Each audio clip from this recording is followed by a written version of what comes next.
भारतीय महिलाओं के साथ विवाह की नीति, सती प्रथा को रोकने का प्रयास। इसका भी थोड़ा सा मैं आपको बताऊं क्या चीज़ है।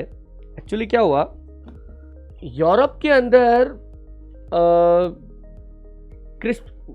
जो लोकल ईसाई वगैरह थे ना, उन्हीं के वजह से क्या हुआ कि दो तरह के ग्रुप बन गए।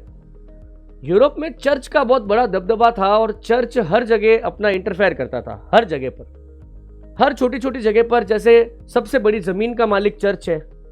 अगर आम जनता और राजा के बीच में भी कोई वैवाहिक संबंध स्थापित होने, वो भी वही कर रहा है। कौन? चर्च ही कर रहा है। वैवाहिक संबंध मतलब कोई बड़ा राजा जो है, इंग्लैंड का राजा था, जेम्स आई थिंक नाम था, वो पुर्तगाल की राजकुमारी से उसका विवाह हुआ और उसको तलाक देना चाहता था।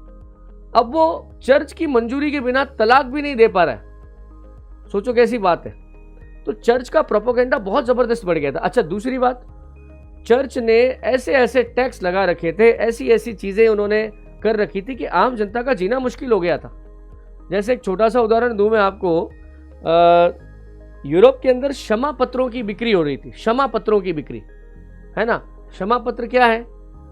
चर्च आपको सर्टिफिकेट देता है कि आपके जीवन में अगर कोई भी आपसे पाप हुए, आप ये पोप का साइन किया हुआ ये सर्टिफिकेट ले लो, आपके सारे पाप गुनाह ईश्वर माफ कर देगा।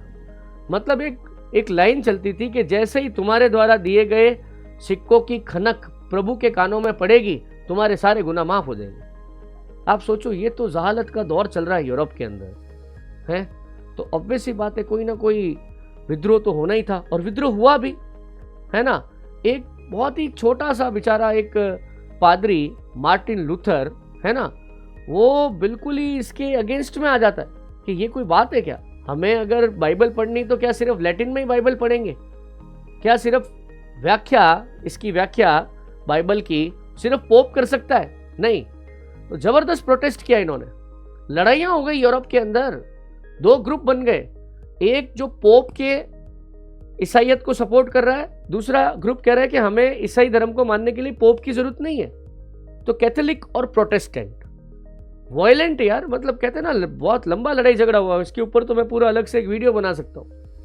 एनीवे, 1545 आते आते क्या हुआ कि इनके बीच के जो भी झगड़े थे वो सारे शांत हो गए। अब क्या है कि पुर्तगाल, इटली, स्पेन, ये वो तीन बड़े देश हैं जिनका कैथोलिक ईसाई धर्म में बड़ा जबरदस्त कहते हैं ना फेथ था। और यहाँ के राजा तो कैथोलिक ईसाइज्म के फ्लैग बेरर थे। और यहीं पर इन्होंने ये सोच लिया था कि भाई हम ईसाई धर्म की जो पुरानी ग्लोरी है उसको वापस स्थापित करेंगे। सिंपल सा मीनिंग बताऊं, इन्होंने एक पॉलिसी बनाई थी कि हमारा कोई भी एक जहाज जो 1000 टन से ज़्यादा होगा, अगर वो किसी विदेशी यात्रा पर जा रहा है तो उसके साथ हमारे चर्च का एक पादरी और एक मिशनरी जरूर जाएगा। मिशनरी वो व्यक्ति है जो धर्म का प्रचार करेगा।